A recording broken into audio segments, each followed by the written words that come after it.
अस्सलामुअलैकुम, welcome to my YouTube channel. तो दोस्तों, आज की मैं आपके साथ न्यूज़ एक शेयर करना चाहता हूं जो कि मैं समझता हूं बहुत ही ज़रूरी है। ये बताना था कि पीसीबी ने आईसीसी के सामने तीन ऑप्शंस रखे हैं। ये कहा है कि या तो फिर चैम्पियन ट्रॉफी ही यहां से ले जाइए, हम नहीं खेलेंगे।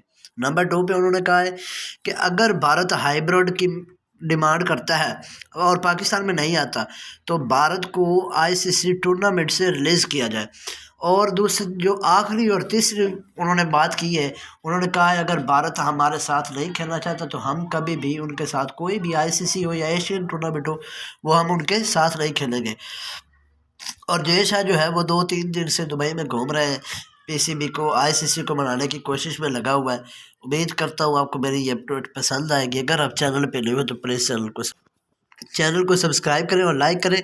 मज़ीद ऐसी अपडेट के लिए हमारे चैनल को सब्सक्राइब करते रहें। और ये जो अपडेट है, उम्मीद करता हूँ आपको बहुत पसंद आएगी। अगर आप चैनल पे न्यू हैं तो प्लीज़ चैनल को सब्सक्राइब लाइक करें। तब तक के लिए अल्लाह हाफ़िज़, मिलते हैं नेक्स्ट वीडियो में।